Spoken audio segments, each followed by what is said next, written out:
ఏంటి సార్ అంటే మళ్ళీ బన్నీ గారిది, బోయపాటి గారి కాంబినేషన్ ఉంటదని ఒక ప్రచారం జరుగుతుంది. Is it any possible? Sir Boyapati గారు అనేది బన్నీ గారికి చాలా ఇష్టమైన వ్యక్తి. హ్మ్. ఆ టైము కథ కుదిరినప్పుడు డెఫినెట్‌గా ఆయన చేస్తారు బోయపాటి గారికి. ఓకే. బట్ ఏంటంటే ఆ టైము, ఆ కథ అంతా సెట్ అవ్వాలి. But he is one of his favourite director okay. Boyapati గారు. బోయపాటి గారు. Great sir. సార్ ఇప్పుడు మీరు ఒక నిర్మాతగా, ఎగ్జిబిటర్‌గా, ప్రొడ్యూసర్‌గా ఆహ్, ఉన్నారు డిస్ట్రిబ్యూటర్‌గా. ఒక ఇది తీరని కల నాకు అని అలాంటిదేమైనా ఉందా లైఫ్‌లో? ఇండస్ట్రీ పరంగా గాని, మీ పరంగా గాని? ఇది నాకు నేను అంటే 2 ఉన్నాయండి. హ్మ్. ఇంకా బన్నీ గారితో డైరెక్ట్ ఫిల్మ్ చేయలేదు. మీరు డైరెక్ట్ ప్రొడ్యూసర్‌గా. డైరెక్ట్ ప్రొడ్యూసర్ ఇంకా చేయలేదు. ఓహో! అదొకటి. ఆ! ఏ రోజుకన్నా కళ్యాణ్ గారితో సినిమా చేయాలి. ఓకే. గ్రేట్. అంతే ఈ 2 ఓకే. బన్నీ గారితో పవన్ డైరెక్ట్ కళ్యాణ్‌తో డైరెక్ట్‌గా మీరు ప్రొడ్యూసర్‌గా. ప్రొడ్యూసర్‌గా చేయాలి. నిర్మాత అనే దగ్గర బన్నీ వాసన పడాలి సింగిల్ బోర్డ్‌లో. కార్డ్ పడాలి అంతే. సింగిల్ కట్ పడాలి. ఓకే. ఉంది అట్లా. గ్రేట్ అదైతే సార్. బాగా కోరుకుంది. బట్ ఓహో! అది చూడాలి. అంతే. అంతే సార్. అంటే ఎట్లా సార్? అంటే హై స్కేల్ మీద ఉంటదా? ఆహ్, అంటే మీరు అనుకుంటున్నారు వీళ్ళతో ఇలాంటి స్టోరీ చేయాలి అని అలాగేమైనా ఉందా? ఉందండి. హ్మ్. ఉంది. And that will be the ఇంకా బెస్ట్ అంటారు కదా! Careers best. అది అవునవును. కొట్టాలి అప్పుడైతే. అవును. మరి పవన్ గారైతే పాలిటిక్స్‌లో బిజీ అయ్యి కొంచెం సినిమాలు తగ్గిస్తున్నారు. సెలెక్ట్‌గానే చేస్తున్నారు. చూద్దామండి ఇంకా పైన దేవుడేమనుకుంటున్నాడో తెలీదు కదా! మనకి. అవునవును. సార్ మీరు పవన్ కళ్యాణ్ వీరభిమాని కాబట్టి ఒక ప్రశ్న అడుగుతాను సార్. నేను సినిమాలు చేస్తుంది నాకు నా డబ్బుల కోసమే. ఆ డబ్బులు ప్రజాసేవకు వినియోగించడానికని ఆయన ఓపెన్ స్టేట్మెంట్ ఇచ్చారు. గతంలో కూడా కౌలు రైతులకి ఆయన సొంత డబ్బులే ఆయన ఇచ్చారు. ఈ స్టేట్మెంట్‌ని ఆయన ఈ వ్యక్తిత్వంపై మీ కామెంట్ ఏంటి? అంటే నాకు కొంచెం ఇంటర్నల్‌గా తెలుసు కాబట్టి హ్మ్. ఏ రోజు కూడా ఆయన డబ్బు నిలుపుకునే వ్యక్తి అయితే కాదు. ఓకే. హ్మ్. అదైతే నేను ఒకటి క్లారిటీగా చెప్పగలను. ఆయన ఓకే. దగ్గర డబ్బు నిలుస్తదా, నిలవదా అనేదైతే మాత్రం నేను క్లారిటీగా చెప్పగలను. ఆయన డబ్బు నిలుపుకుని దాచుకునే వ్యక్తి అయితే కాదు. హ్మ్. అట్ ద సేమ్ టైమ్ డబ్బులు అవసరం కూడా. ఓకే.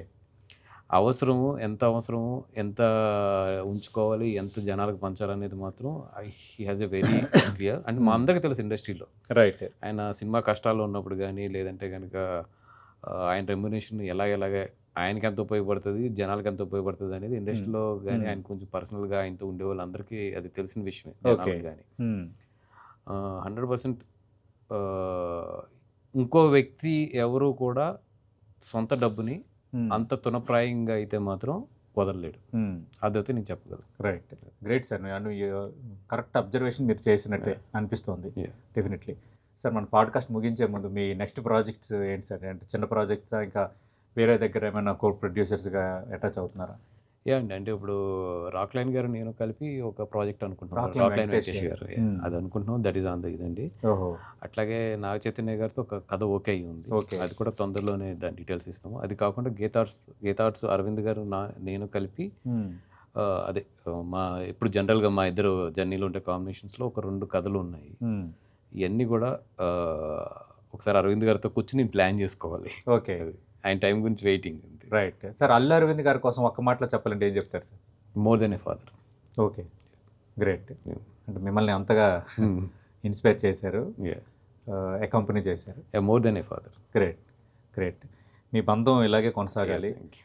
బన్నీవాస్ గారు మీరు మరింత ఉన్నత స్థాయికి వెళ్ళాలి. ఎందుకంటే నా పాలిసీ ఏంటంటే కష్టపడి వచ్చే వాళ్ళకి ఫలితాలు బెస్ట్‌గా ఉండాలని నేను కోరుకుంటా సార్. యాహ్! అంటే గోల్డెన్ స్పూన్‌తో వచ్చే వాళ్ళకంటే. అంటే నేను అనుకుంటా అలాగా. ఎందుకంటే ఇంత కష్టపడి ఇన్ని కష్ట నష్టాలు ఓర్చి ఒక ఊరు నుంచి వచ్చి అన్నీ చూసుకుంటూ ఈ స్థాయికి ఎదగటం అంటే ప్రయాణంలో చాలా ఉంటాయి. యాహ్! మీరన్నారు ఒక 1 ఇయర్ స్ట్రగుల్ అయితే ఆహ్, ఎవడు నాతో ఉంటాడో, ఎవడు నాతో ఉండడో తెలిసిందని అన్నారు కదా! యాహ్! అవన్నీ కూడా లైఫ్‌లో మనకి లెసన్సే అయ్యయ్యో! కదా! బిగ్ కానీ లెసన్స్. ఆ లెసన్స్‌ని మనం థియరీలో మార్చుకొని ప్రాక్టికల్‌గా మనం చేసుకోవటం అనేది గ్రేట్. అది మీలో కనిపించింది. థాంక్ యూ అండి. Thank you. Hats off Bunny Vas గారు. అయ్యో! Thank you. చాలా థాంక్స్ మాకు టైమ్ ఇచ్చారు. అయ్యో! ఎన్‌టీవీ వీకెండ్ పాడ్‌కాస్ట్‌లో భాగంగా.